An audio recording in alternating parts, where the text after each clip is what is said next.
The Made in America team is back, reporting on ways to create jobs here at home. Americans are constantly being told we can't compete with workers overseas on wages or on engineering prowess. But tonight, one American town shows us how to do it and how to win. And the Made in America captain is back. David Muir is here. David. Diane, we had so much fun traveling to this American town. It's been 6 months making its pitch, even traveling overseas to convince a global giant to build their new high-tech factory here in America. They promised American know-how and a town willing to educate an entire workforce. And they have. For more than a year now, we've been on this Made in America journey, but this was the first time we've been told we needed to see this from the sky.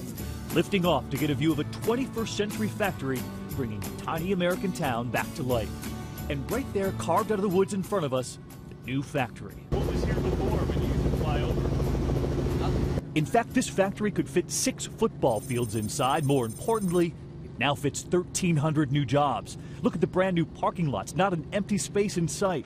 And on the ground from Main Street to the high school, everyone talking about the new jobs. How many of you all hope to land a job? These high school students now training for the factory, their parents ahead of them. So your dad was out of work. Her father already hired, this student's mother trying next. All of them vying for the one thing now famous in this town, those white suits.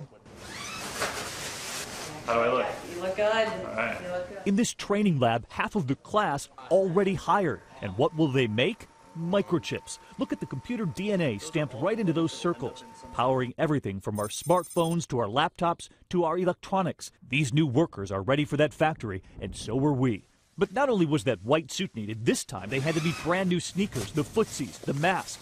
About to be given rare access to the clean room at the new factory, where they make those microchips. It's basically 10,000 times cleaner than a typical operating room in a hospital. 10,000 times cleaner. A tiny speck of dust can doom these intricate circuits. Inside, we're under yellow lights to keep the chips from being exposed. And on the ceiling, we couldn't miss this. Those robotic boxes racing overhead. You can see these pods here hanging from the ceiling all through the factory. 6 miles a day they run along the factory ceiling.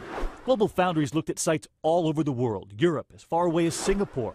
But they chose Malta, New York. So how did this little American town beat out the world? What is it about the American know-how? I think there is something unique about the American worker. They point to education. 17 schools now funneling in a workforce tailor-made to make the chips.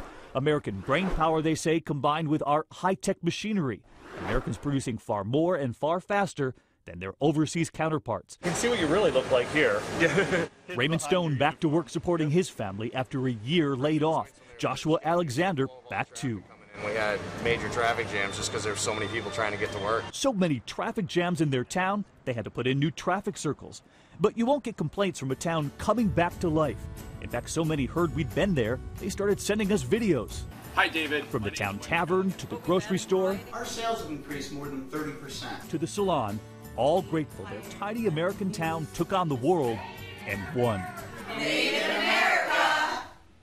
Gotta love that town. I brought my white suit back to the studio here, Diane, to show you tonight, zipper and all, still intact. But you know, these white suits are coveted because every one of them is a new job. 1,300 already. They plan to hire hundreds more. New jobs, symbol of victory and ingenuity. And the schools all got together to educate 17. up everybody. 17 altogether. All right. And later in the That's week, we're going to take on Shark Tank. You've heard about this, Diane. We were talking about this. This gentleman who went on the show determined to make his product made in America. The judges told him to go overseas.